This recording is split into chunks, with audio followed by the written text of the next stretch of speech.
لله الحمد لله الواحد الأحد الفرد الصمد الذي يلد ولم يولد ولم يكن له كفوا أحد أشهد أن لا إله إلا الله وحده لا شريك له وأشهد أن محمدا عبده ورسوله اللهم صل وسلم وبارك على سيدنا محمد وعلى آله وصحبه أجمعين أما بعد فيا أيها الحاضرون اتقوا الله حق تقاته ولا تموتن إلا وأنتم مسلمون فقال تعالى أعوذ بالله من الشيطان الرجيم واستعينوا بالصبر والصلاة وإنها لكبيرة إلا على الخاسرين فقال أيضا يا أيها الذين آمنوا استعينوا بالصبر والصلاة إن الله مع الصابرين. Sadaqallahu al-azim. Ma'asyiral muslimin yang berbahagia yang dirahmati Allah Subhanahu wa taala. Alhamdulillah dalam kesempatan yang berbahagia ini dikarenakan Allah pada kita kesehatan, kebersamaan dalam sikap niat yang tulus ikhlas memenuhi panggilan Allah dalam ibadah Jumat. Semoga ibadah kita diterima Allah Subhanahu wa taala. Salawat salam kepada kita Muhammad sallallahu alaihi wasallam yang sama-sama kita nantikan syafaatnya kelak dan kita ikuti acaranya di muka bumi sebagai tuntunan yang membawa keselamatan dunia akhirat. Ma'asyiral muslimin yang dirahmati Allah, dalam kesempatan ini tentunya selazimnya khatib menyampaikan wasiat kepada diri pribadi dan umumnya kepada kita sekalian. Marilah kita mempertebal keimanan kita dengan mendalami kaidah-kaidah ilmu pengetahuan yang bisa mengantarkan kita meningkatkan ketakwaan kita kepada Allah Subhanahu wa taala, dan dengan takwa tersebut mengantarkan kita selama menggapai ridho Allah Subhanahu wa taala. Ma'asyiral muslimin yang dirahmati Allah, dalam mukadimah tadi khatib menyampaikan surah Al-Baqarah ayat 45. A'udzu billahi minasyaitonir rajim. Bismillahirrahmanirrahim. Wasta'inu bis-sabri was-salah wa innaha lakabiratun illa 'alal khashiyin. Dalam ayat yang sama Allah sampaikan dalam surah Mu'minun yang saya bacakan tadi, ya ayyuhalladzina amanu ista'inu bis-sabri was-salah innallaha ma'as-sabirin. Dua ayat ini Allah menggandengkan antara sholat dan sabar. Sholat sebagai senjata menggapai keselamatan dunia akhirat. Sholat sebagai senjata membentengi diri dari berbagai tantangan, khususnya menghadapi musuh Allah yaitu iblis laknatullah. Dengan sholat, banyak para ulama menggambarkan yang pertama, kita berdiri tegak. Dengan berdiri tegak lurus menggambarkan kita, mengingatkan kita harus punya pendirian yang teguh, punya pegangan yang kokoh, yakni tali Allah, Al-Quran dan hadis. Dengan berpegang kepada tali Allah, Al-Quran dan hadis ini, maka insya Allah kita tidak terombang-ambing, kita tidak mudah dirasuki atau dihasut oleh berbagai masukan-masukan yang negatif yang bisa mencelakakan kita. Kemudian yang kedua, dengan sholat jelas digambarkan Allah jamin sebagai keselamatan bagi hamba yang mendekat kepadanya. Digambarkan kita rukuk dalam sholat. Rukuk yang menggambarkan hati kita yang tunduk patuh kepada hukum ketetapan Allah, patuh kepada ketentuan-ketentuan Allah, mana yang dilarang, mana yang diperintah. Sesungguhnya yang dilarang itu pasti membawa kecelakaan bagi yang dilarangnya, dan sesungguhnya yang diperintah itu membawa keberuntungan bagi yang diperintahnya. Siapa itu kita? Yakni yang diperintah menjaga, mendirikan sholat, dan dengan sholat itulah kita dimintakan untuk meminta tolong, mendekatkan diri kepada Allah. Sebagaimana artinya tadi saya sebut Al-Quran tersebut, wasta'inu bis-sabri was-salah. Mintalah tolong mintalah tolong dengan sabar dan sholat. Mintalah tolong dengan sabar dan sholat. Jadi di ayatnya wa innaha lakabiratun, sesungguhnya yang demikian itu sangat berat.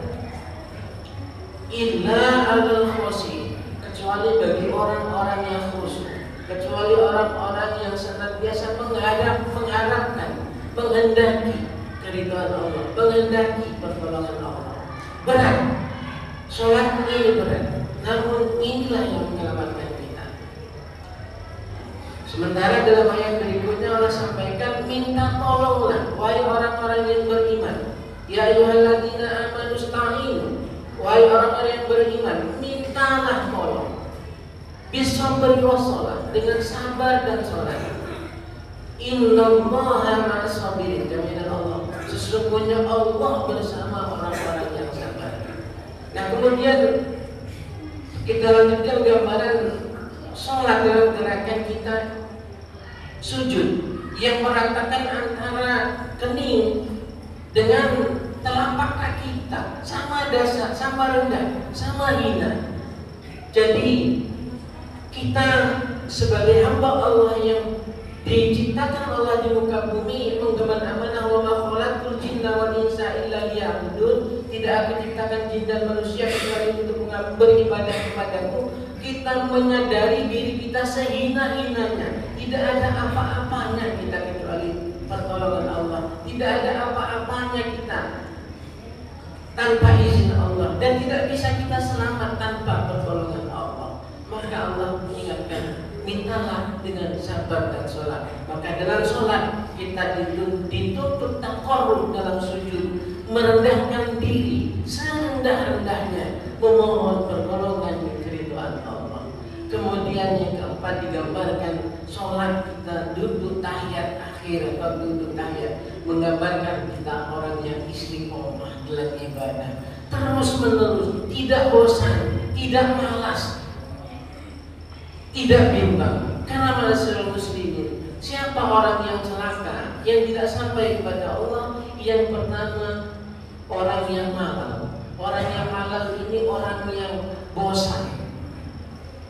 Sudah ibadah, sudah sekian tahun ibadah.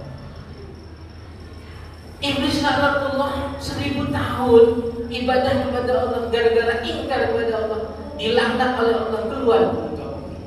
Apalagi kita masyarakat muslimin, tidak ada jadi umur kita hanya berapa tahun, apa ibadah apa yang kita banggakan? Maka kita harus tetap istiqomah. Yang kedua, orang yang celaka yaitu orang yang futur, itu orang yang bimbang. Apakah benar ganjaran dari Allah ini? Apakah benar? Apakah benar? Apakah benar? Inilah kecelakaan kita kepada kita sehingga kita tidak sampai kepada Allah. Kemudian kecelakaan yang kedua yaitu malas. Nah, malas ini disesuaikan dengan yang berikutnya yaitu sabar. Allah mengangkat derajat orang-orang yang sabar, sehingga Allah perintahkan mintalah dengan sabar dan sholat. Rasulullah menggambarkan sabar itu ada terbagi 3. Nah, kalau sholat tadi gambarannya kita menyatukan antara jasad, rasa atau jiwa dan ruh atau hati yang menyatu dalam berdiri kokoh, tunduk patuh kepada hukum Allah, takarrub menyerah kepada Allah, serta istiqomah terus menerus mengharap kepada Allah. Nah, sabar itu kata Rasulullah ada 3. Yang pertama, sabru anil musibah. Seseorang dalam hidup dan kehidupan ini pasti menghadapi ujian dan cobaan. Apakah ujian itu berupa musibah atau kenikmatan? Semuanya adalah musibah, tantangan dari Allah. Maka ketika kita sabar, diuji oleh Allah dengan beratnya ujian ekonomi, ujian anak sekolah, ujian anak muda yang nggak dapat jodoh, ujian orang tua yang lama-lama anaknya belum dapat jodoh, tetap menyerah dan istiqomah kepada Allah derajatnya 300 derajat. Yang antara satu derajat dengan derajat yang lain sejauh antara langit dan bumi. Maka Bapak Ibu saudara-saudara sekalian, seberat apapun ujian musibah ini, kita mohon kepada Allah dengan sabar dan sholat. Insya Allah Allah karuniakan ini sebagai penguat kita, sebagai keuntungan buat kita lebih dekat dan lebih tepat dapat mendapat ridha Allah Subhanahu wa taala. Berat memang kita lalui, namun demikian kita harus tetap istiqomah, sabar dan sholat. Insya Allah selamat. Kemudian yang kedua, sabar, kata Rasulullah, sabri alil ta'ah. Kita menyadari apalagi di kampung-kampung, tidak semua kita direkomendasi oleh ustaz bahwa kita mampu berdiri sebagai tokoh yang berdiri memimpin di depan. Namun sayang ada kalanya yang direkomendasi oleh para kiai, para ulama, para ustaz terhalang oleh malas, terhalang oleh bimbang, terhalang oleh rasa keraguan-raguan sehingga lalai dari Tuhan. Banyak yang demikian, ilmunya banyak, amalannya, fasihnya, bacaannya luar biasa, tapi jarang meninggalkan, jarang mengikuti kegiatan jamaah bersama. Padahal ia yang dipilih oleh Allah, dikaruniai oleh Allah ilmu, dikaruniai oleh Allah kemampuan, tapi tidak dimanfaatkan karena malas, karena bimbang, karena bosan. Nah, barang siapa kita yang dikaruniai oleh Allah ujian yang demikian ini, karunia kelebihan dari Allah, mampu istiqomah, melatih diri kita riyadhah, melatih diri kita menggapai keridhaan Allah, maka Allah angkat derajatnya 600 derajat. Subhanallah. Maka para hadirin sekalian, mari kita sama-sama, mari sama-sama kita berusaha. Kadang mau bangun tahajud, ada rasa dingin, berat rasanya, ada rasa takut sekali. Bahkan ada kalanya godaan datang dari sebelah kita, yang tidur di sebelah kita. Ini juga tantangan. Nah, kita sanggup melawan ini, merasa malas, rasa bosan, rasa bimbang, dengan melatih diri kita untuk taat kepada Allah. Allah angkat derajatnya 600 derajat. Kemudian yang ketiga kata Rasulullah, sabar itu sabri adil maksiat. Sabar dalam menghadapi maksiat. Maksudnya sabar menghadapi maksiat bagaimana? Kemaksiatan itu nikmat di hadapan kita. Umpamanya kita hobi main judi, kita lihat orang main judi, tertarik hati kita, sanggup kita melakukannya. Ada finansial kita, ada waktu kita. Kemudian barangkali ada yang hobi minum minuman keras, punya duit, punya fisik yang kuat, dan tertarik, tapi mampu menahannya.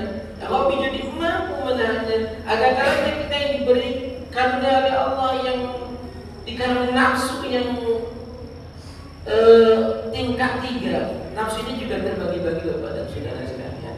Tingkat yang tinggi, begitu sangat tertariknya kepada pasangan jenis lawan jenis kita, begitu tertariknya, begitu beratnya, tapi mampu menahannya, berusaha menahannya.